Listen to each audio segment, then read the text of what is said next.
नमस्कार दोस्तों, मैं आपके साथ फिर से हूँ एक वही अपनी स्टोरी लेकर काबुली वाला पार्ट 2 में। प्लीज़ प्लीज़ प्लीज़ मेरे चैनल को सब्सक्राइब कीजिए, लाइक कीजिए, शेयर कीजिए ताकि सबको ही ये इतनी अच्छी अच्छी सुंदर स्टोरीज़ मिलती रहें। प्लीज़ सब्सक्राइब कीजिए। ओके, तो शुरू करते हैं अपनी कहानी आगे से। हर साल सर्दियों के अंत में काबुली अपने देश चला जाता था।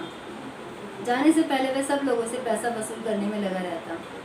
उसे घर घर घूमना पड़ता, मगर फिर भी प्रतिदिन वह मिली से मिलने एक बार दिन में ज़रूर आता था। एक दिन सवेरे मैं अपने कमरे में बैठा हुआ था, कुछ काम कर रहा था। ठीक उसी समय सड़क पर बड़े ज़ोर का शोर सुनाई दिया। देखा तो अपने उस रहमत को 2 सिपाही बांधे ले जा रहे थे।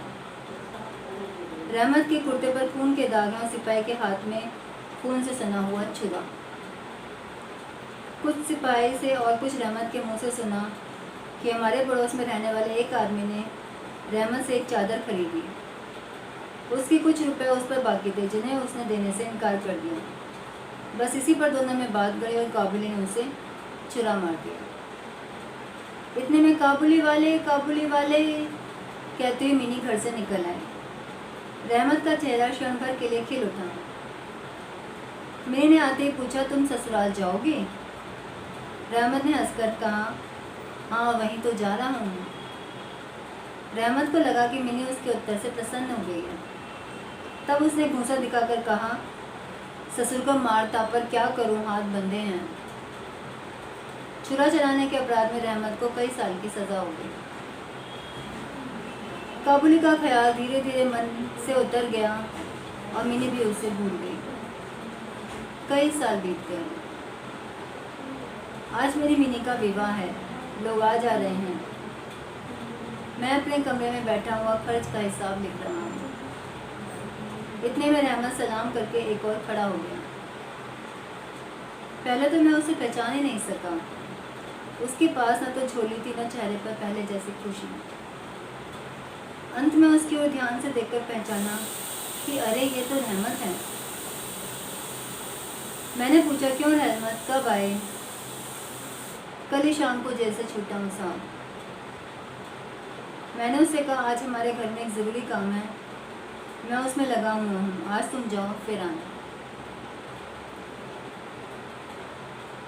वह उदास होकर जाने लगा। दरवाजे के पास रुककर बोला, ज़रा बच्ची को नहीं देख सकता क्या? शायद उसे ये विश्वास था कि मिनी अब भी वैसी ही बच्ची बनी हुई है। वह अब भी पहले की तरह काबुली वाले चिल्लाती हुई दौड़ी चली आएगी। उन दोनों की उस पुरानी हंसी और बातचीत में किसी तरह की रुकावट ना होगी। मैंने कहा, आज घर में बहुत काम है, आज उससे मिलना ना हो सकेगा।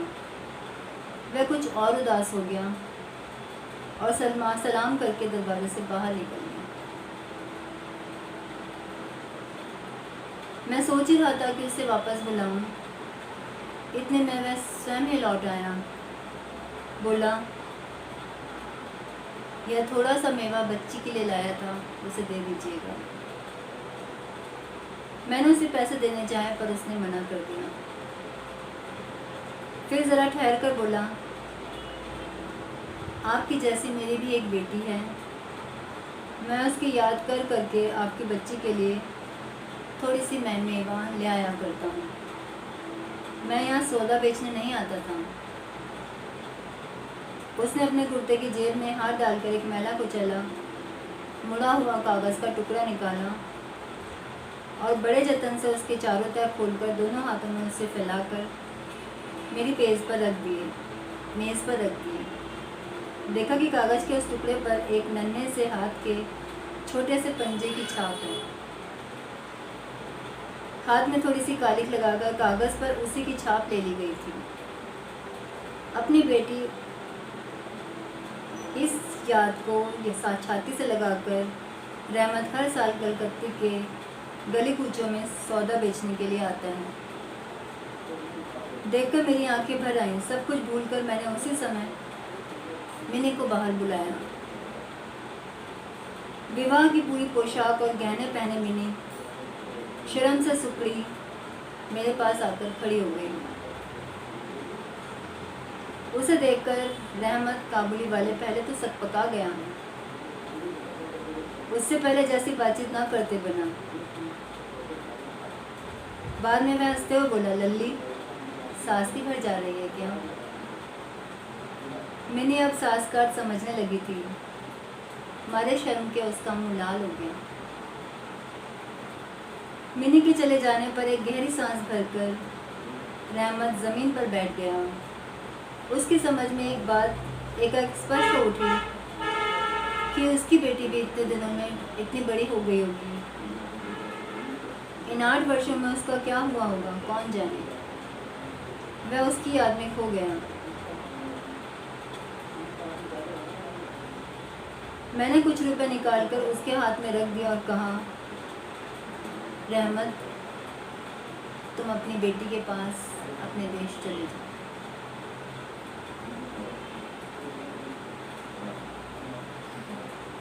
तो ये थी हमारी स्टोरी आज की। आपको कैसी लगी कमेंट में ज़रूर बताइएगा और प्लीज़ चैनल को सब्सक्राइब कीजिए, लाइक कीजिए, शेयर कीजिए।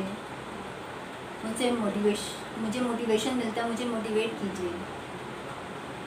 मुझे आपके कमेंट्स का इंतज़ार रहेगा और मैं हर कमेंट का आंसर ज़रूर करूँगी। मिलते हैं कल फिर एक नई स्टोरी के साथ, तब तक के लिए बाय।